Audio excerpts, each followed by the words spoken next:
The following is an Operation Podcast production. Creating a culture of love. I'm not just flexing on this because of the podcast. I would say that it's in those moments where I actually feel most connected to a source of love. I can't just wait to be inspired or wait to be in flow. Like, I'm a professional. This is what I do. I just got to do it and keep pushing through. And then all of a sudden, maybe 3 bad murals become, oh, that's the mural. I had to really push down so much of those gifts. I had to push down so much of, what was me in that place of power.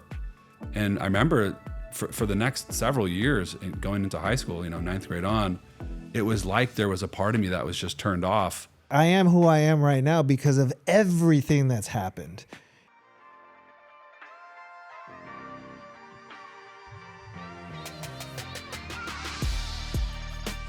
Jesse is real. Jesse is real. Thank you for coming in to Live Through Love today, hanging out with us, sharing the blessing that you are. I got to look you up a little and unpack who you are and just see some of the cool things you've been doing in the world. Leading massive meditations with Oprah, something called The Big Quiet, where we're talking about thousands of people. This isn't just a small room. This is epic world-changing stuff, and you're just at the forefront and holding space for that. And I'm just excited and honored that I get to be in a room one-on-one to see how it is to hold space with you. Thank you for saying that, bro. And I'll tell you, I'm honored to be here because it was sometime in 2021, Jason Goldberg took me to the launch of this podcast at the W Hotel in Westwood. And I remember being there being like, what a great concept for a show. We met really briefly, just like you were talking to everybody. You had like a fly leather jacket on. Oh, and so it feels full circle to be here chatting with you. So thanks for having me. Thank you for bringing that up. Yeah. Like, I didn't know. So we've already exchanged energy. We've already had a moment. And here you are, episode 100. Let's go, triple dig. So on your website, it's just a cool tagline, right? It's turn up your inner wattage. And that hit me like a ton of bricks. I'm like, oh, because we can control energy. We can control different things. But if we start looking at it as wattage, and what is wattage, and output, and like work ethic, and just what you're doing in life, explain that to me a little bit. What do you mean by turn up your inner wattage, and how can we control that or lean into it? Yeah. It comes from something that I've noticed throughout the course of my own life. I have these moments where I feel really connected to that power within myself, and I have moments where I feel really blocked. Ultimately, through my work, if it's with the Big Quiet or the one-on-one work I do or whatever it might look like, what I've grown to see and really believe is that every human being on this planet has an enormous reservoir of power within themselves. But I would say that most of us aren't accessing, or I'd say most of us are accessing just a tiny fraction of that available inner power source. So what I've become really interested in throughout my work, and meditation was a big entry point for me, was what are the tools, what are the practices, what are the mindsets, what are the ways that we can get to the source of that power and turn that up? Because as we're able to access more of that power within us, and I think a lot of us know what that feeling's like. It's that when you got the juice, right? It's like, it's energizing, it's livening. How can we do that more regularly? How can we open up those floodgates to feeling that power? And I think why that's important, it's not just because it feels good, but I think a person in their power is a person who's really giving their great gifts and their unique abilities to the world. And that's what we're here for. And I mean, in those moments, I think you're probably truly the most authentically you. Fully agree with that. I would say that I would actually, and I'm not just flexing on this because of the podcast. I would say that it's in those moments where I actually feel most connected to a source of love. And that's powerful. And, I'm also relating it to sometimes as a creator, as an artist, it's like, are you in flow? So if we can start controlling and accessing that, because one of the things I realize is, oh, I'm not inspired. I'm not in flow. I'm not feeling it. I'm not this. And that could go on for not just days, for months, for years, maybe even a lifetime. How do we tap into that and access it more? And in the creative space or artist space, I can't just wait to be inspired or wait to be in flow. Like, I'm a professional. This is what I do. I just got to do it and keep pushing through. And then all of a sudden, maybe 3 bad murals become, oh, that's the mural. That's the design, or this combo or that. So are there questions or practices or what it is that can allow us to unblock whatever's holding us back from accessing this power, this wattage, love? Yeah. Or what is the question we should start asking ourselves when we're really feeling this? Yeah. Yeah. I think it's unique to everybody. And there are a lot of entry points. I would say that there are probably 5 or so power sources that have helped me most, that have become meaningful parts of my work. So I can, we could break a couple of those down. But what I want, actually, something I'd love to start with is what you just mentioned. You talked about sometimes it takes 3 murals that don't really hit to get that one where you're like, fuck yeah. Yeah. And what I love that you said about that is this concept. It's almost a cliche at this point, but I believe it. This concept that if we're able to actually value the process and not just make it about the outcome. Yes. So much of what you just said was it's not just getting the 4th mural. It's what did you learn? What was the journey of 1, 2, and 3? And are we able to actually appreciate, find joy, find love in that process of creating, even if it's not the one? Like that, to me, in and of itself, is a gateway to power. And this is tough because, we live in a world that tells, there's very much a societal conditioning. It's about the outcome. Yeah. And what we see all the time, I've seen it so many times in my life, this belief that when I achieve the outcome, when I get to that thing that's ahead of me, and then it happens and it feels great and I'm proud of myself for a couple minutes, and then where's the next thing? Yeah. And that hamster wheel, that hedonic treadmill, I think has a lot to do with the mental health challenges that we experience today, a lot of the blocks that people feel, a lot of, what guards and kind of shuts down that access to power. So, just to kick it off, if we're able to appreciate the process and find the beauty in our lives, in the moment, find the art in our lives in the moment, that's a way to start to channel that power again. Arthur Brooks, who's a great academic, and he teaches the Happiness and Leadership course at Harvard Business School, which is their most popular and waitlisted course. Have you heard about this? No. It sounds amazing. But he talks about in his class, he talks about this concept. He says in Western art, there's the common approach to Western art is you start with a blank canvas and you add paint to the canvas to create art. He says in Eastern art, it's more common to start with something like a jade stone and you carve away at the stone to reveal the art. So where he goes with that is, where in our lives can we actually reveal the art that is already there instead of feeling like we need more to create art? And I love that because, by the way, this is much easier said than done. But if we're able to actually chip away and see the art that's already there, aliveness, right? Fulfillment starts to come in, power starts to, love starts to come in, power starts to come in. What I'm hearing with this is this just lipstick on a pig is what popped into my head, right? Because if we're looking at revealing in that same concept, like what if you have the lipstick, take the lipstick off and there's the beauty. But if we keep putting stuff on, like it doesn't matter how much lipstick you put on a pig is a pig. Yeah.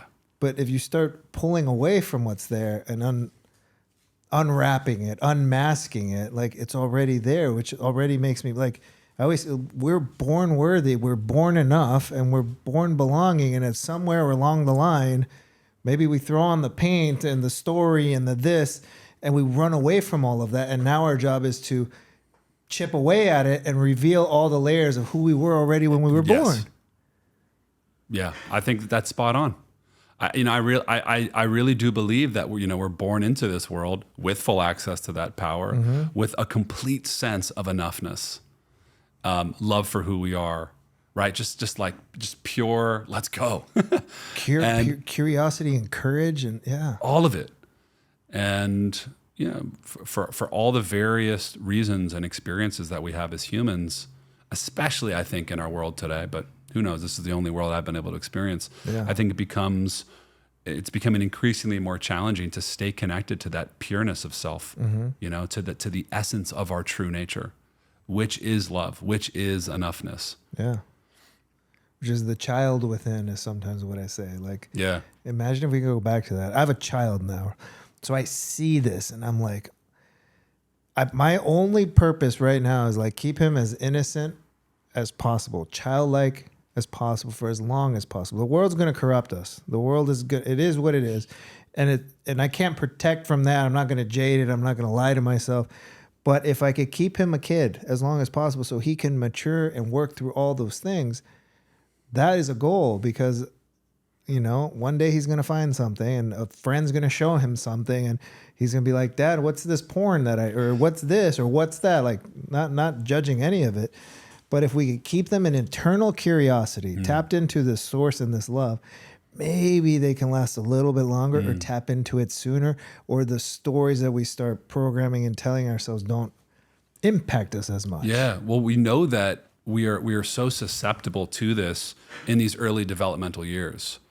So I think that making that a priority, especially in these young years, is so spot on and so meaningful and such a gift, not only to him, but to the world because of the way he'll be able to show up in it. But I'm curious, is there an example of how you do that with him? Well, he's about to be 3. Okay. So I don't have that much control in that yet, but there's no specific example other than the fact that I'm enhancing what he's already doing. Meaning if he's eternally curious about something, I'm going to keep the curiosity going. Like for a piece of trash, for example, like, oh my God, this thing's amazing. It's Batman. It's Paw Patrol, chases on all these things that he says. I'm like, yes, it is. Yes. So I just keep feeding his imagination and what he's doing in that sense. So it's not like it's protecting against anything. It's just continuing to honor the curiosity and the learning and where he is in that space. Yeah. And that's the only way I can really do it right now because I'm not guarding him from anything, so to speak. And once he goes to school when he's older, who knows what's he's going to come home with questions. Yeah. But I think the way I'm specifically doing now is just leaning into how he's asking questions or being curious, not shutting him down, making sure I'm paying attention and being as present as possible, but also embodying what it is that I'm trying to teach him. For him, yeah, to show him that. So like, hey, what do you say, please? What do you say, thank you? I need to say please and thank you to everyone around me. That's just a basic example, but I could tell him what self-love is, or he's going to learn by seeing how I do self-love with myself and care for myself. I can tell him what love is or show him by how I love him, but he'll see by how I love his mother. So that right now is the only active way that I'm doing what I can in that space, and we'll see how that's going to evolve later. I love that, man. Embodiment. We know, especially now, there's so much research that points to it. So much of who we are in the world has to do with our parents and how we were raised. So, prioritizing our embodiment as parents. I'm not a father yet. I hope to be soon. For you to prioritize your embodiment as a parent, I think it's one of the greatest gifts we can give our kids. Yeah, and it was like an aha moment because. At first you're like, I'm not going to do what my parents do. I'm not this. I'm not that. I'm going to do it different. Well, you know what happens when you keep saying, I'm going to do things differently? You're going to end up doing exactly what you're saying because you're just manifesting it. You're attracting to it. Like if I'm sick, you're eventually going to become sick. So in my case, I'm also glad that I kind of don't remember a lot of what my parents did. It's like I kind of clean slate with what I'm doing. And just going from that space and making sure that I'm working on myself to parent instead of working on myself to parent, if that makes sense. Let me go read how to parent better.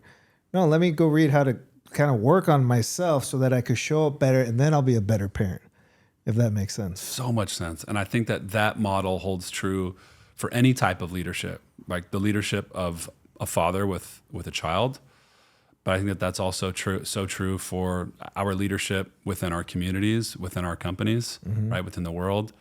If we're doing the work on ourselves and we're prioritizing that work and really honoring our own embodiment, it's going to be felt by the people that we're leading. It's going to be felt by the people that are in our lives. I think it's something that's becoming increasingly missing in the world. Yeah. I see it.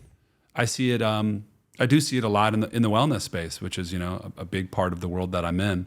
A lot of very well intended individuals teaching and sharing concepts. Oftentimes, I think they're excited to teach and learn those concepts because there's a challenge that they had at some point in their lives that made them feel drawn to it.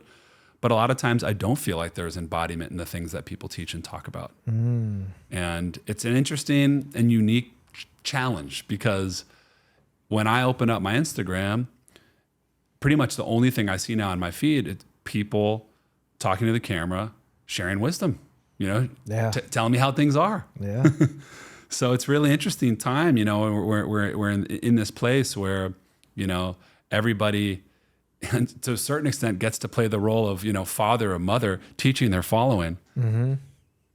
People that are embodied in what they're teaching and talking about and have really been through the things that they're teaching and talking about are the leaders that I think we're really going to see rise to the top. And they're just doing it without effort.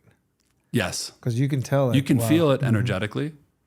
And I also believe that, we I don't want to say like a fake it till you make it, but like we're all beginners at some point. So I think there needs to be room for that as well. But I think when people are like 10 years in on something, teaching and talking about a thing that they're just so not living themselves, that's when it feels like you can really sniff it out. Yeah. And that's like, oh, this is your job. Yeah. This is how you pay the bills. Yeah. No, and that's interesting. So let's go back a little bit to your backstory, how you kind of got here. And when did you first start realizing that you had this access, this awareness, this questioning mindset to realize, oh, I have these abilities. I have this way of accessing my power, asking the right questions to myself. I think it all comes down to what questions are we asking ourselves? Yeah. Because, sometimes we're like, why me? Why aren't I worthy? What did I do? Why I'm not, instead of saying, well, what's in the gap instead, right? That's not a question we like to ask. Yeah, it's true. But what led you to this path? I would say it was the direct experience of being like, of connecting to that power source, feeling that energy inside of me, and being able to go, man, this feels incredible. Like I'm on this earth to bring this energy to the world, and then to have it disappear. It's like, when you're in a house, beautiful home at nighttime, and it's all perfectly lit, and there's a vibe going, and then there's a power outage, and it's just this sudden, Yeah, you feel it. And when I would return back to feeling that power again, it's just like when the power goes back in the house, that feeling, the lights are back on. Yeah.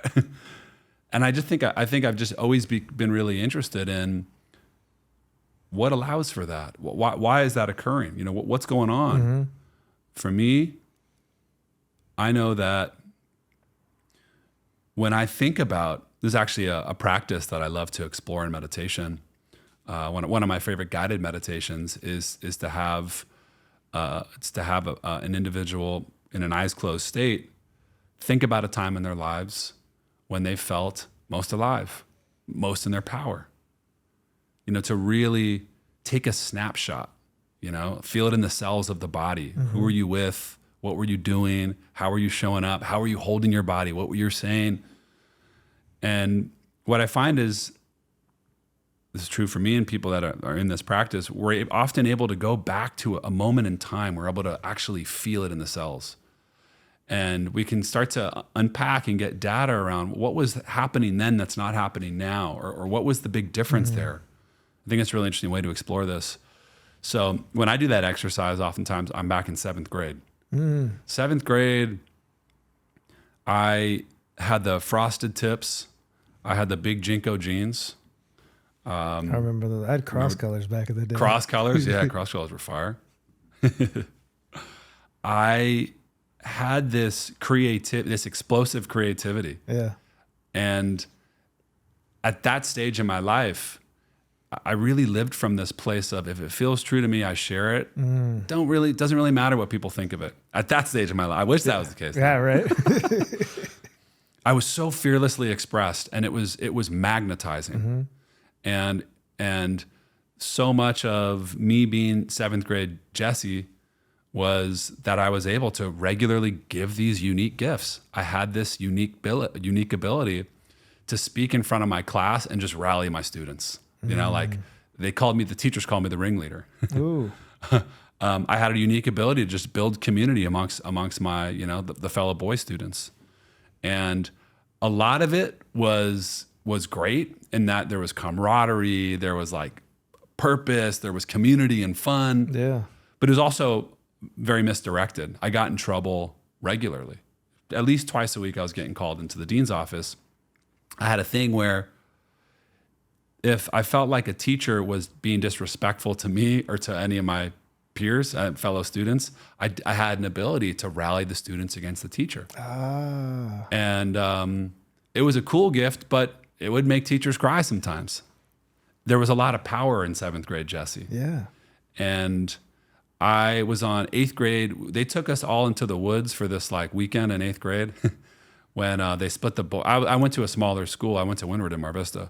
So there was maybe 50 boys in my class, 50 girls. So they separated us in these 2 different bunks, boys in one, girls in the other. For me, great opportunity for some mischief, for some ringleading.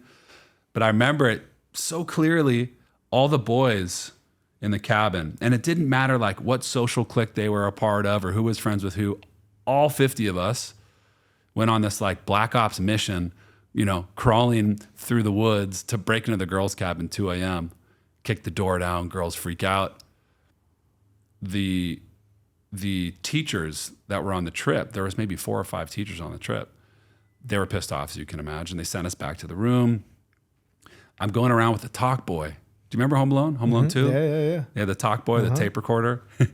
and record, going up to each student, can you believe the teachers? They're holding us back. Just creating evidence for myself. And, while keeping, while the recorder's going, the teachers come in and they say, all right, this is it, guys. Whoever speaks next, whoever flashes their flashlight next, you're sleeping in the teachers' bunks. Everybody's freaked out. But I'm thinking to myself, there's only 3 or 4 teachers. There's 50 of us. Oh, okay. Power in numbers. So with the talk boy running, I said, on the count of 3, let's go nuts. They can't stop us. Make as much noise as possible, flash the lights. And I remember it was like a 1, 2, 3, and it was just like, 12-year-old boys just releasing everything. It was so great. It was so powerful. Yeah. Teachers came in. They got the talk boy. They learned that I was behind the whole thing. They heard me kind of rallying everybody up. And as a result of that moment, I was placed on behavior probation for 2 years. I don't honestly blame them. But what it meant was if I got in trouble once, remember, I was getting in trouble twice a week. If I got in trouble once, I would get the boot and I'd be expelled. Yeah. That would mean saying goodbye to my friends, my tribe. Also, my parents said I'd be grounded for a year. There was a lot of disappointment there. Yeah. So over the course of a night, I had to really push down so much of those gifts. I had to push down so much of, what was me in that place of power. And I remember for the next several years going into high school, 9th grade on, it was like there was a part of me that was just turned off. And it was so confusing because I had these really unique gifts, but I associated those gifts with something that was bad. Yeah. Right? Negative outcome. Give those gifts, you get expelled. Give those gifts, create shame with my parents. The only time I saw my mom cry was when I would get in trouble. There was that affiliation.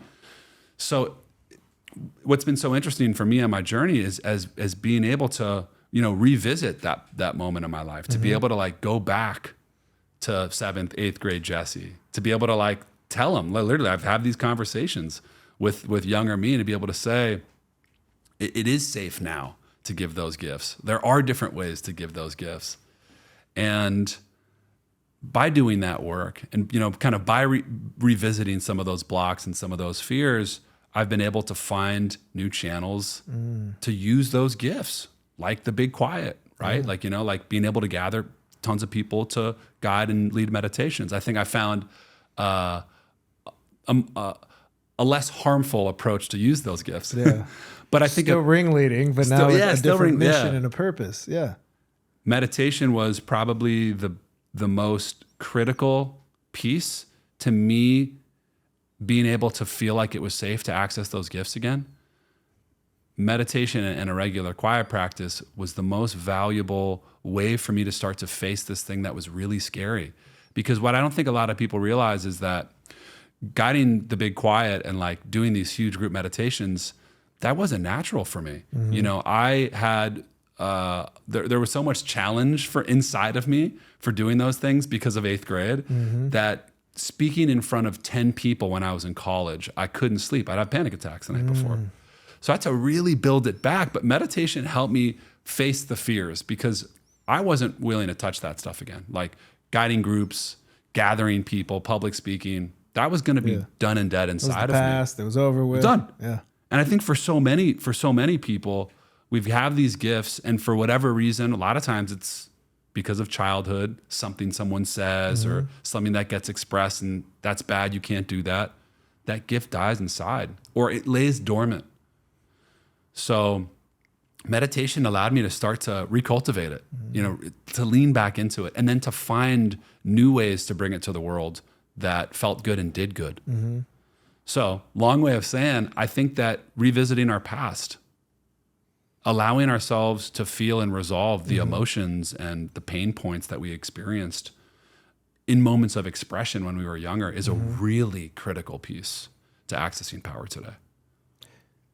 No, and that's a beautiful story because I'm relating to moments in my life where I was squash things or Really? told to squash Interesting. things.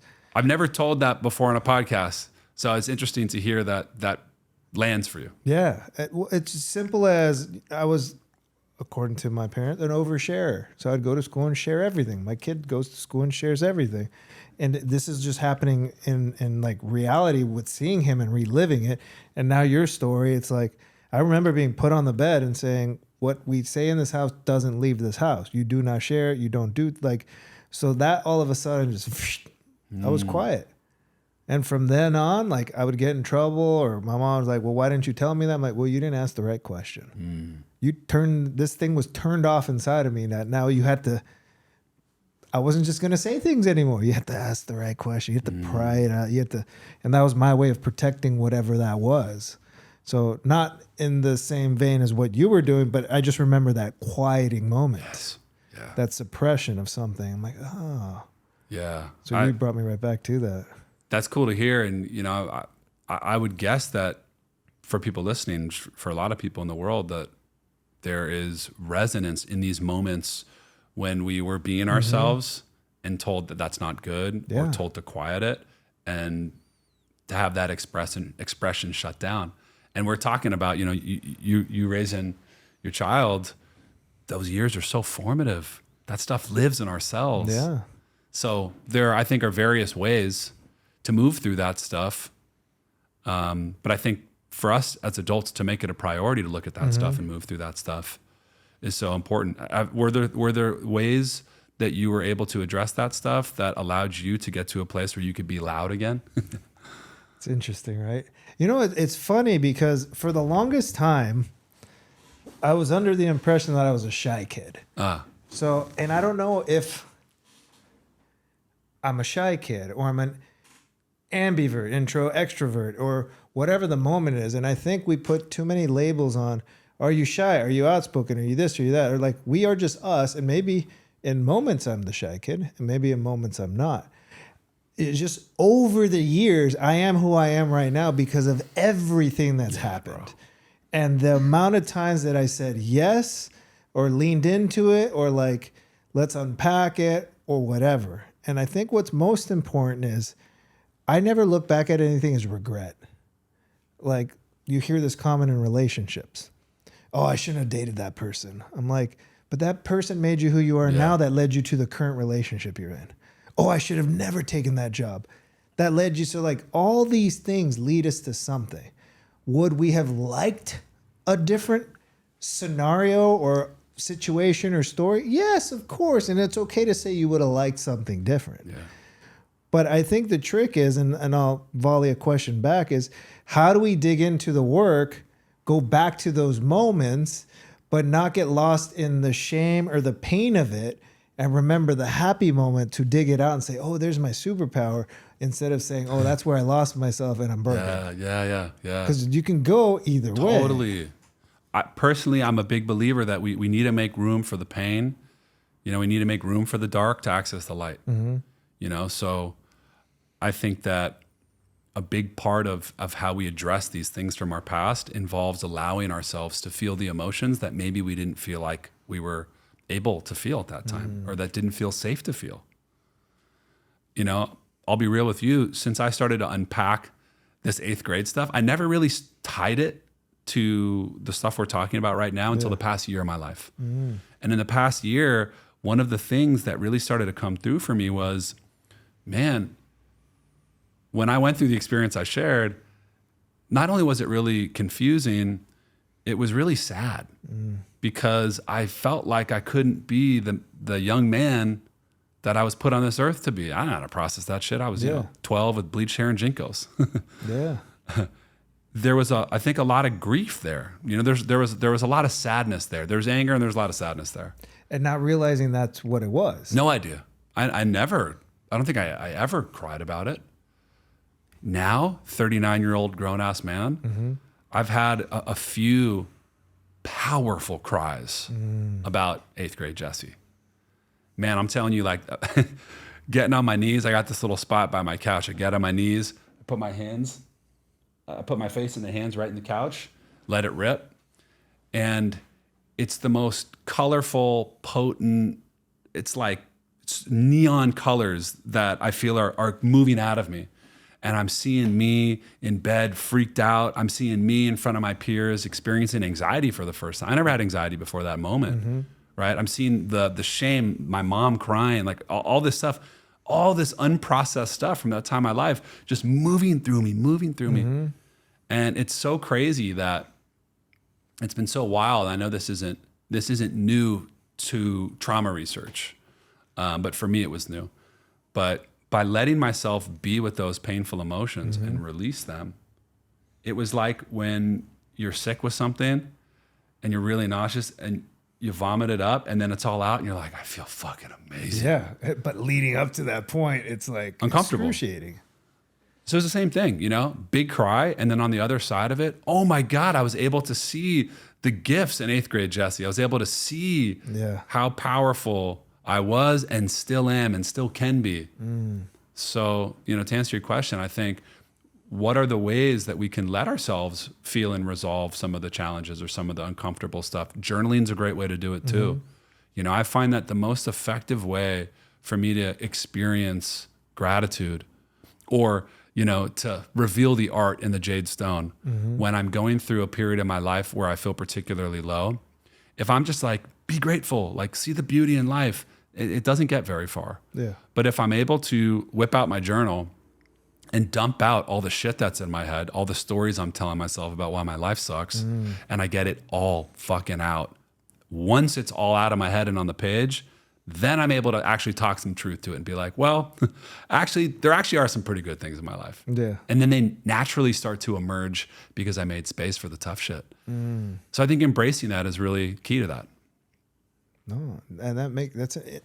I mean, putting it out there, it's not to dumb it down, but you know when you get really angry and you write that angry email and then you just delete it? Oh yeah, Abraham Lincoln letter, yeah. So I think, if you start doing that, that could totally you just want to get it out. You need to get it out somewhere. It needs to be purged in some capacity. Or you're going to dump it on someone. And that's a big piece to it too. When it comes out in ways that are less ideal. Yeah. Yeah. And to circle back for the question you had asked about like leading to being loud now. Yeah. I think what we are and what we're supposed to be, and once we really allow it, it's going to surface again. So ultimately, you are exactly where you're supposed to be once you did the work. I'm exactly once I'm supposed to be once I did the work, and here we are. And also realizing that we're not done. There's so much more. There's a lot of life ahead of me.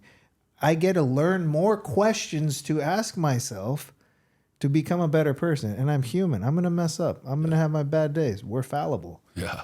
And I'm just more gentle on myself now because we have more tools. We've had more beautiful conversations so that I'm not in those lulls that long. Yeah. I can get out of things quicker. I think that those lulls, those tough moments in our lives are so valuable, not only because they shape us and form us, like the things that some people might say they regret, but those lulls are so important because we need them.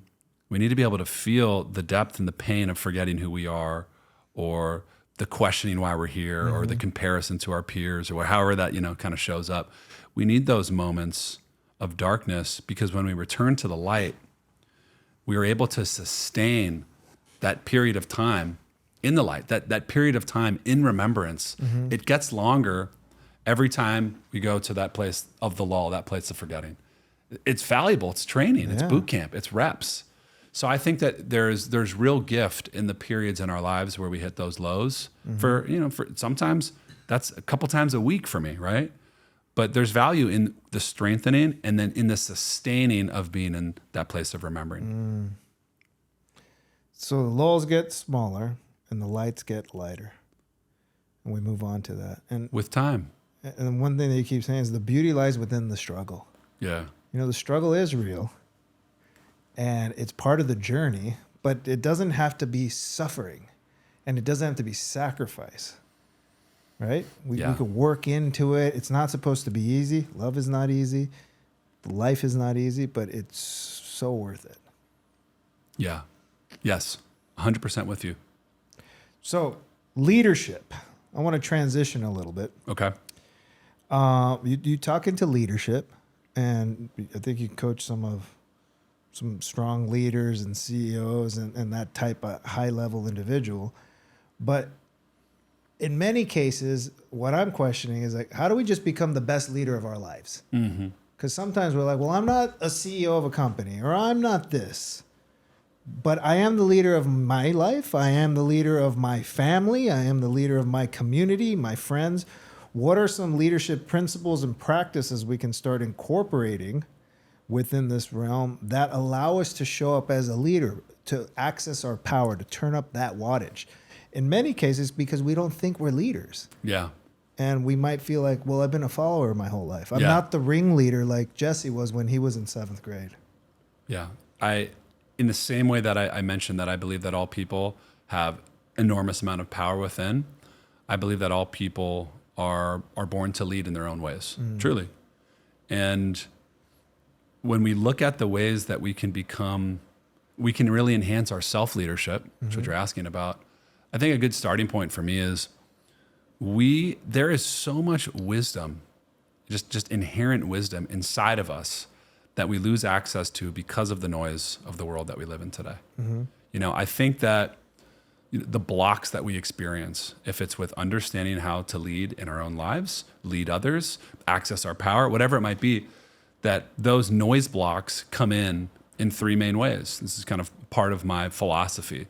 The noise of the world, the noise in our heads, the noise in our bodies.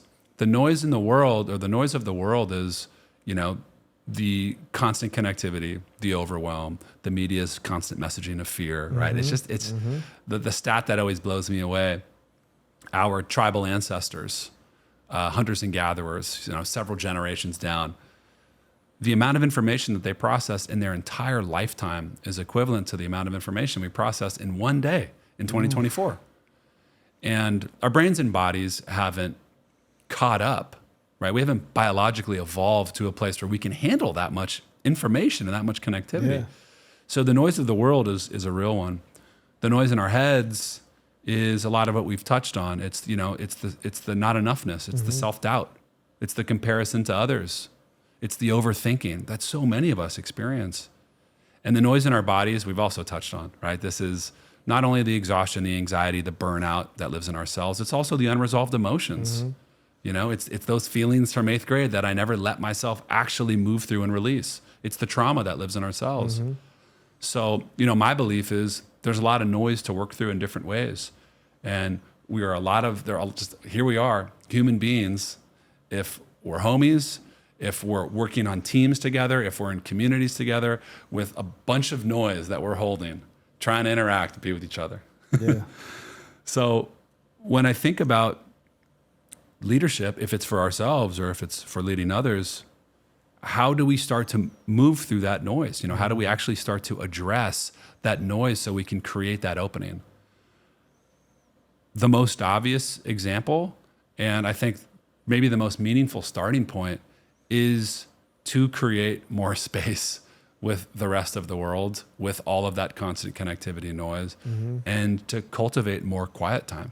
You know, for me, yes, meditation has been a really foundational tool, and I think it's obvious that I recommend it. But for people that either aren't into meditation or already have a practice, a great entry point into this is how we can change a relationship with our phones. You know, like they're so beautiful and brilliant, these devices that live in our pockets, man. Yeah. They're incredible gifts. My God. And we were never taught how to be in relationship with these devices in a way that's healthy. Yes. Never taught. So we kind of have to teach ourselves now. You know, the basic ones that I find really help people with self-leadership and leading others just starts with a little bit of time every morning off the phone. Like the biggest game changer I see, you know, if it's with college students I mentor or if it's, you know, the CEO founders of, you know, Fortune 500 companies across the board, if the first 30 minutes to an hour of a day are spent without checking the phone, it creates a foundational difference for how that person, how that leader is going to show up for the rest of the day. And there's a lot of interesting, you know, science that backs this. You know, when we go to sleep at night, our brains are actually quite active. Our brains are rebalancing the neurotransmitters that they used in that day, right? The cortisol, stress hormone, oxytocin, feel-good hormone. It's all getting rebalanced. And when we wake up, our brain is optimized. It's in this optimal state for us to be our best, feel our best, access most creativity, most problem solving right when we wake up. So we get this ripe, right brain moment when we open our eyes. What do most people do? Boom. Within seconds, everybody's in bed with you, right? Everybody at the office, everybody in news and politics, everybody in social media, like your old best friend from 7th grade who's got on their 4th kid and you're like, why am I still single? It's all there. Yeah. And we lose the ability to take advantage of that ripe place. So if we're able to implement a practice like charging the phone in the bathroom and buying a little analog alarm clock on Amazon and waking up naturally and using the start of the day to meditate or to be with our loved ones or to get some sun in the eyes, right? Exercise, whatever it is. It doesn't only feel great in that 30 minutes or 1 hour. We are more likely to be less moody, to have quicker access to creativity and problem solving throughout the entire day. So starting point, how are we making space for ourselves? Dude, I mean, that right there, because I'm sitting here listening to this and I know, we all know. Yeah. And this is my alarm clock. Yeah. So on one end, I'm like, oh, it's my alarm. That's already an excuse. We're creating something. Amazon, get a regular alarm. You answer. I love that you answered that right there. Like you're taking that right off the table. But the other thing, because then I have my next excuse. I'm only going to talk about myself in this case. Well, my wife goes to the gym an hour before I do, and in case she needs something, I'm checking if she had texted. She's pregnant. Like, did something happen? So we can find a million reasons not to put this away and not look at it. I'm pretty good about not really diving into it, but I can't say I don't not look at it. And I try to at least, like, let me brush my teeth, wash my face, take my morning pee, check the surroundings, open my eyes, and then look at it. Yeah. You're saying 30 minutes to an hour, and that might feel impossible to some, especially since within the first hour of my day, I'm already halfway to the gym. I listen to a book or a thing on my way there, and then my workout's on the phone. Yeah. Well, It's just getting more analog with it. I'll tell you, there's a lot of power in airplane mode. So much of the things you mentioned, not being there for your pregnant wife, that's legit, right? But a lot of these things we can have downloaded on our phones. And I would say it's more so the connectivity with the rest of the world. That's the issue than the content on your phone. So Got it. airplane mode might be a great solution for you. For example, let's say you don't want to get the Amazon alarm clock, airplane mode before bed. When the alarm goes off on your phone in the morning, keep it on airplane mode if you're able to, right? It might be a unique circumstance with your wife. But without all the notifications that come in, you're still gonna create that container. You can still use the music, listen to the book, whatever when you do the workout. Yeah. And maybe you start with 30 minutes. But what I see so often, again, your circumstance is unique because your wife is pregnant. What I see so often is people are concerned that they're going to miss out by not checking the phone for the first 30 minutes, hour of the day. But what I see consistently is people gain so much more than what they miss out on by building this practice in. So it's really exciting to see how it starts to change someone. So yeah, put that on the table as an initial offering. No, I like it. And the reason I use myself as an excuse is, I'm trying to answer things that maybe someone's saying because I'm thinking it. But I'm glad that you said some of it because I don't dive into the emails. Good. I don't dive into the social media. I'm really like, okay, what's the workout that I'm going to do? Let me load up the book. And is there a text from wife? Okay, we're not like, she'll say, open the door, Remy's asleep, don't want the dog to bark. Yeah. Stuff like that. That sounds pretty healthy to me. So okay, I'm winning a little bit there, but I know I have this unreasonable attachment to this. And again, this isn't about judging anyone else and their relationship with their phone, but I could not be on my phone, or I'm just sitting there and I'll check my phone 300 times. Right, bro. But why? I just checked it 3 seconds ago. There is nothing that important happening in my life. There's no fire. There's no nothing. And we're on autopilot. So I want to shift on how do we program ourselves to these moments that, in many cases, I'm always working on, let me shift out of autopilot. But even I'm just here and like, boop, okay, boop. I can't even watch a TV show without just looking at the phone. It's so real, bro. I mean, I would guess a lot of people can relate to, you're at a red light, quick Instagram check. Yeah. You're having a pee. You got 30 seconds, let it all out. Quick Instagram check, quick text check. It's real. Walking to the bathroom, right, like, let me be efficient with my time. We could say all these things to like brainwash ourselves into being right for whatever it is. But it's like, oh yeah, there's traffic. Boom, boom, boom. Let's check. Quick email. Okay, boom. Okay, we're going. And then all those things. And all of a sudden, it's autopilot. It's automatic. It's happening. And we're not even conscious of it. Something that I want to share that has been such a game changer for me over the past year. There's an app called Opal. I'm not a partner or an affiliate, but this app called Opal. And one of the things that's great about it is, of its many features, it allows you to set what times of the day you can access certain apps. On the iPhone, right, there are some settings where you can be like, I'm only going to check my Instagram for 30 minutes a day. And then once you reach 30 minutes, a little thing comes up. Right, this is what's built into the iPhone, and then you go, and you surpass it. It doesn't do shit. What's great about Opal? It's a snooze button. Yeah, exactly. What's great about Opal is I have my Instagram set to 5 to 8 p.m. every day. 5 to 8 p.m. That's when I can check Instagram as much as I want in that 3-hour period. But outside of those hours, if I try to check Instagram, I can't. Opal blocks it, and if I want to try to break the block, I have to sit and I have to watch a timer for 60 seconds. So if I need to get in there for something important, really I can get in, Yeah. but it breaks that muscle memory because I'm only checking it outside of those hours when I'm really consciously choosing to check it. It has shifted that like addiction in me to always want to be knowing what's going on IG. It's been huge. Yeah. No, I might have to check that out. It's a great tool. Because again, we can make 1,000,001 excuses. Yeah. 90% of my business runs off my phone.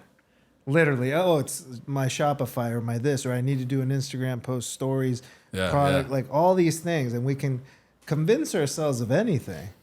But I wonder what it would be like if I limited myself. Or half the time, like, oh, I got to post this next reel. It takes me half the day to write the caption finally. And then I finally, but you're in it every time as you're working on it. Every free moment you have, you go and jump in on it. Yeah. And then you finally get to the thing and you're like, wow, it took me all day to do this. And it tells you you're on it for X amount of hours, but you finally make your post. Yeah. So it's interesting. But how many times are we doing that with everything? I know we're picking on the phone and Instagram right now, but. And you bring up an interesting point. We were talking about this a little bit earlier before we started recording. With a lot of things in our lives right now, we're not taught how to create systems for them. I think that So what you just mentioned about the reel, I think a lot of people, I can relate to that too. It's like, it's a big part of why I don't post that often, is because of how much brain space it takes for me to think about the content that thousands of people are going to see. Yeah. And because I currently am in the process of creating a system for this, but I haven't up to this point in my life. Yeah. So I'm always doing it here and there. You know, you were caption here, caption there, and it's just always kind of present. So it brings up this interesting thing around where is there opportunities? Where are there opportunities for us to create systems to allow us to free the brain and open up our minds to have more spaciousness for the things we want to be present to, because we know we have a system that can handle right in the Instagram reel or whatever the thing might be. This is something that I was telling you I've struggled a lot with. I'm working with this amazing woman named Sophie Cheech, who has been sharing this approach to systems. And I just think it's so interesting. We have to teach ourselves how to do this stuff. And if we can learn it or be parts of frameworks that allow us to learn this stuff at earlier stages in our lives, what does it free up for us? Something I've been really interested in lately. Yeah, and then there's a question in that. How often are we just operating instinctually? Yes. Out of gut or out of reaction versus response, right?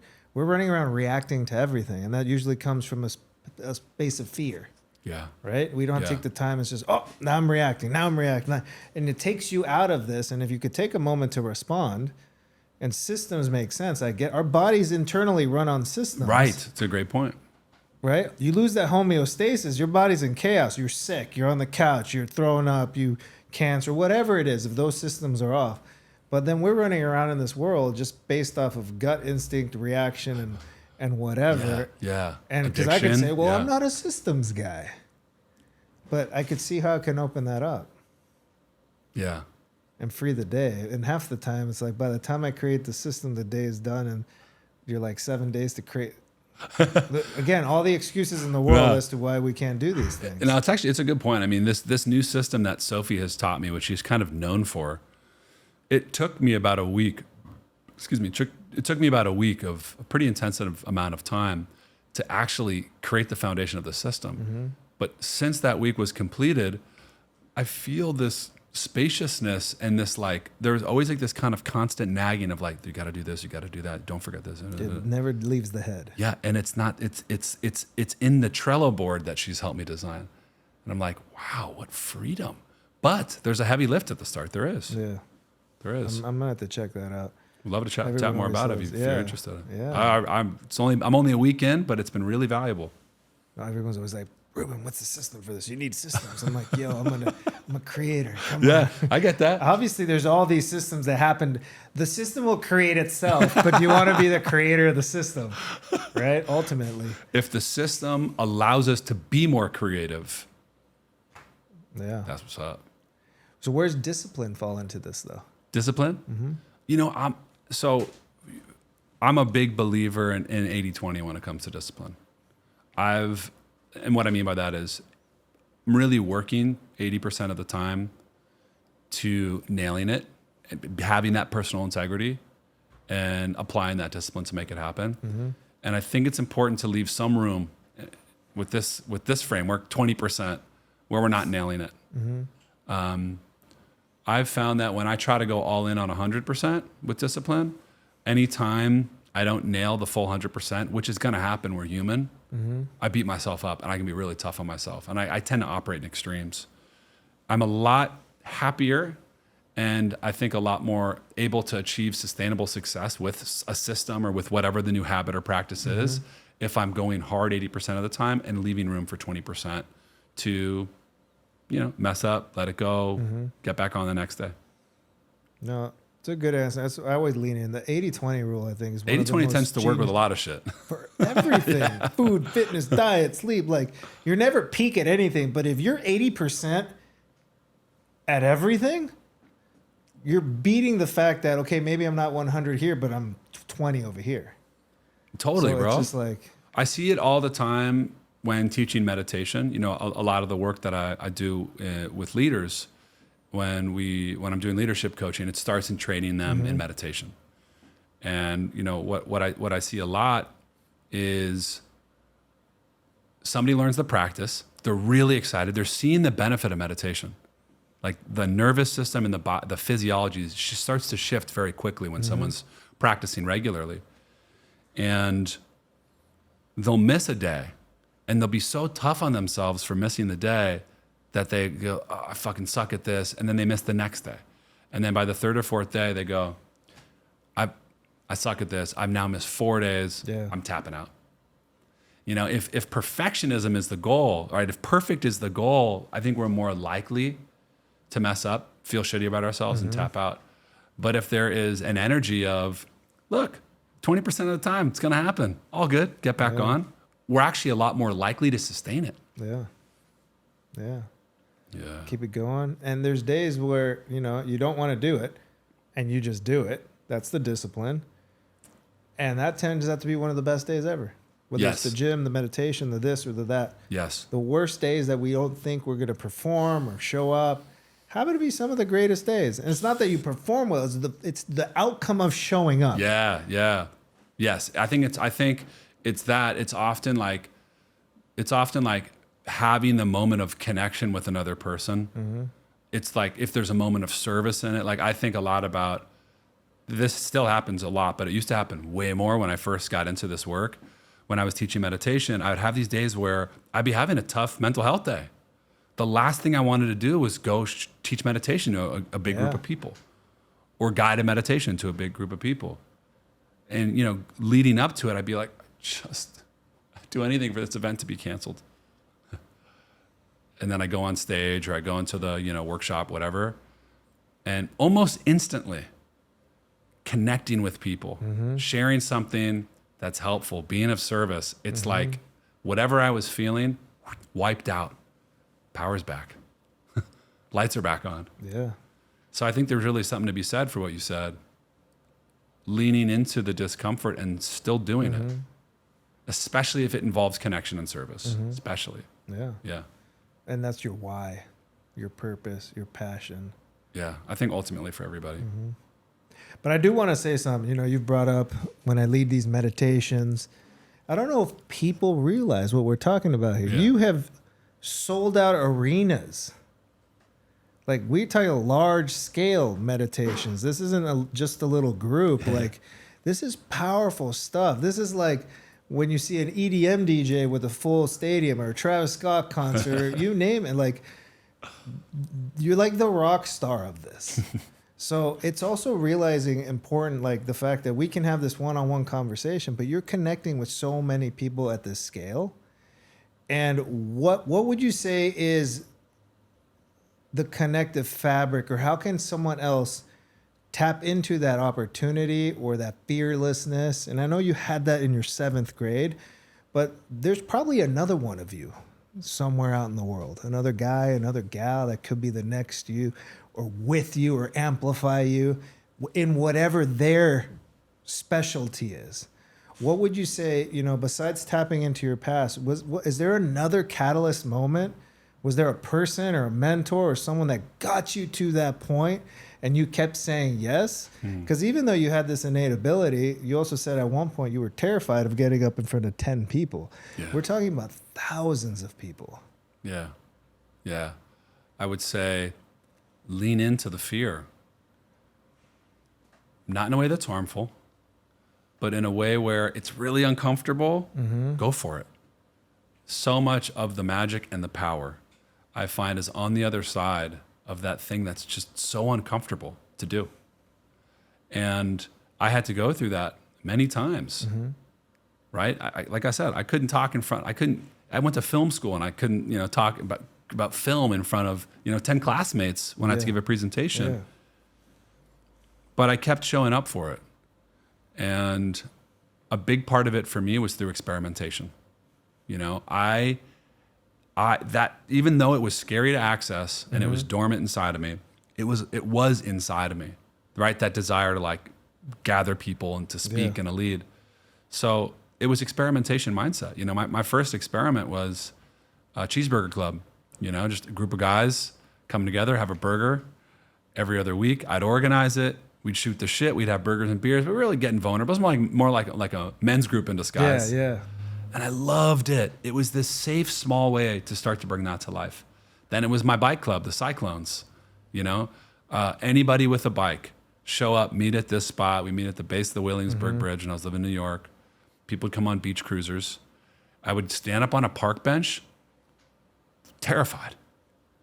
And I'd lead a fun connection exercise, get everybody singing a song. I'd really tap into my like camp counselor part of me from when I was a kid. And then I would lead a bike ride where, a group of friends would go on an adventure. Now that was your for purpose group, right? It became for purpose. Yeah. At the time, though, it was just like, let's have fun, let's be kids. And it was a way for me to experiment with some of these gifts for organizing and speaking. So you were creating your environment to start really like, here are my wings are really coming Exactly. out. It was scary, and I leaned into it, and it was experimenting. So it didn't feel. I wasn't going into the Burger Club or the Cyclones being like, I got to figure out the business model. Yeah. Or what are people going to think? There was definitely some of what people think, but it was lower level because I was experimentation mode. Yeah. But by the end of the first Cyclones bike ride was 18 people. By the end of the summer, we were taking over 6-7 city blocks in Brooklyn, filled with people on beach cruisers and just having fun and connecting.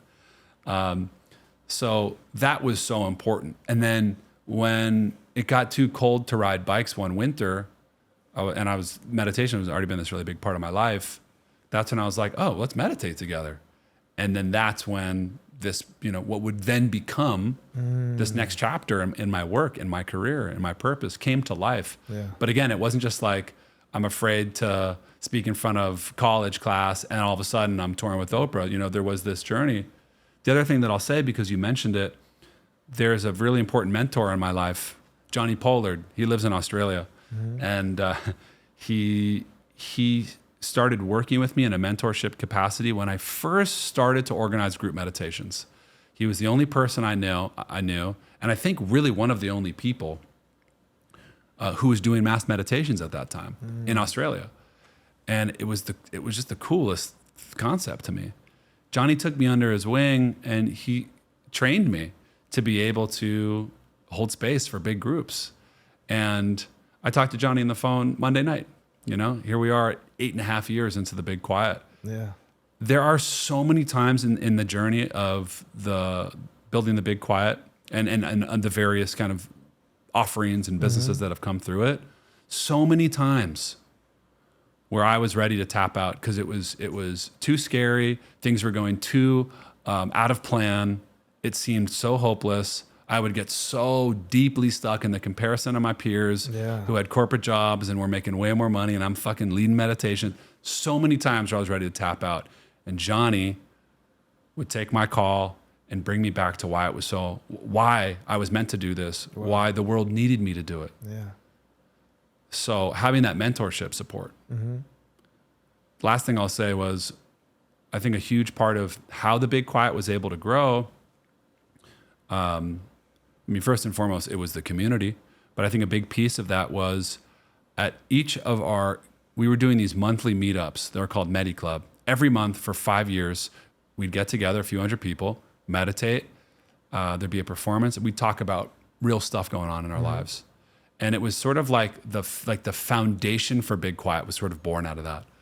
But every month at those meetups for the first year or so, after the meditation, I would usually share honestly about what I was really experiencing. Yeah.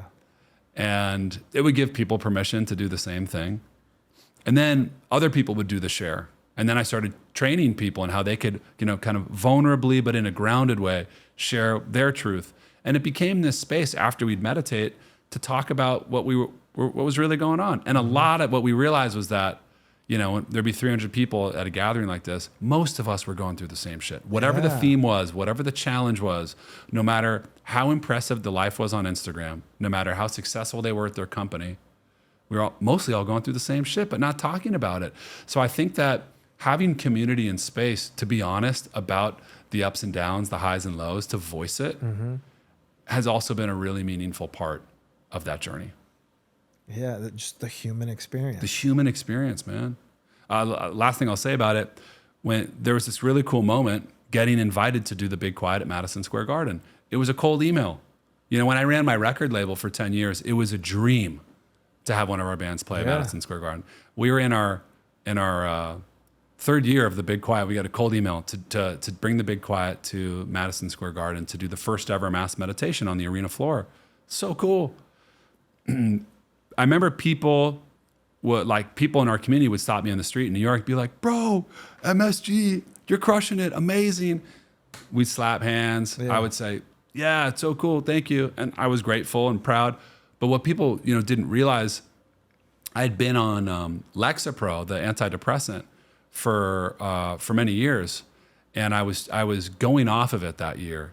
And in the process of going off of this medication, the withdrawals were so gnarly.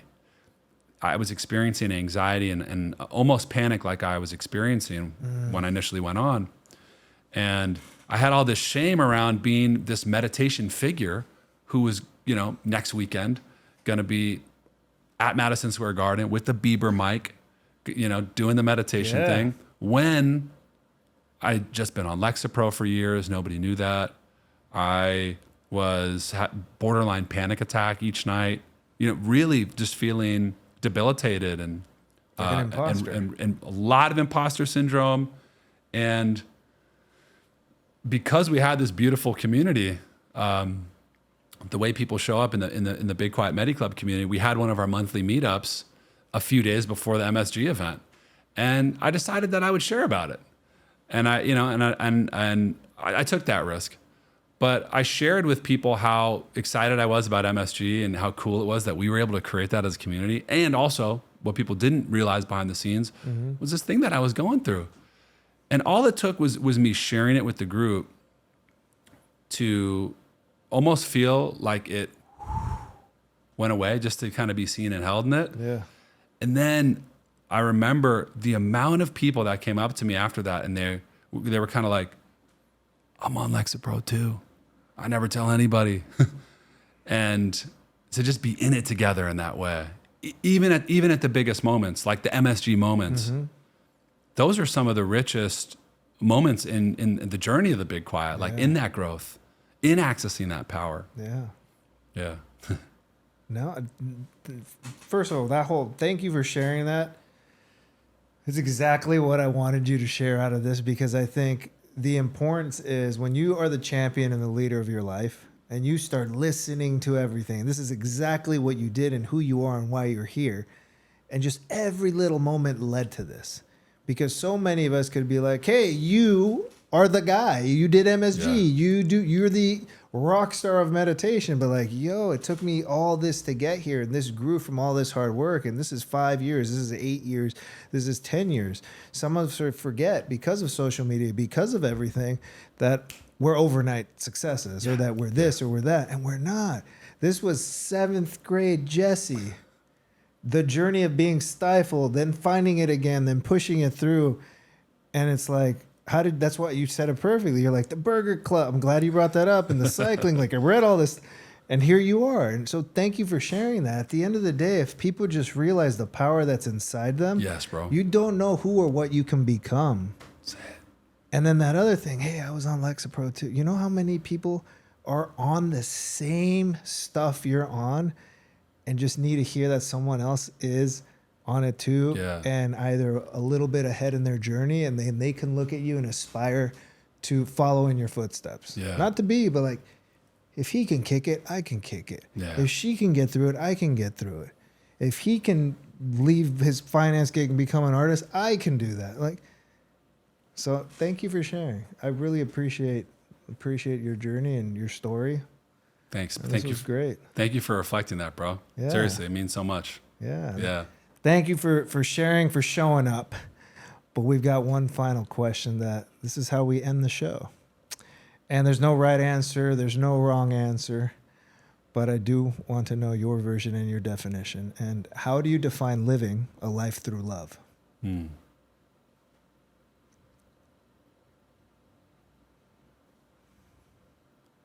The first thing that comes to mind for me is living a life that's true to who we really are. I say that knowing how challenging and confusing it can be to really understand who we are. But I think we've shared, some tools and, some ideas about ways to navigate this. But I think that a life of love is a life of really living in the embodiment of who we are and who we're on this earth to be. And living that, not just because it feels good, not just because it is our purpose and who we are, but because living who we are, living a life of love is the greatest service to the world. I really believe it. That's why it matters. Yes. Being in service is one of the most rewarding experiences every time you're in it. And when true service and the way you're talking about it and describing it is with no agenda or ulterior motive. You just do it. Yeah. And that's what it's about. Thanks. Yeah, man. Thanks for all you shared too. I learned a lot from you today. Thank you. Yeah, it's really cool to hear about your fatherhood journey. Thank you. Appreciate it. And where can the audience find you? My website, jesseisrael.com. I do a lot of keynote speaking. That's a big part of my work and offering. People that are interested in that, check me out on my website and on Instagram, Jesse Israel. Awesome. Thank you so much for being here. Thanks for having me, brother. Thank you so much for tuning in to Live Through Love. If you love this episode, you'll love this episode.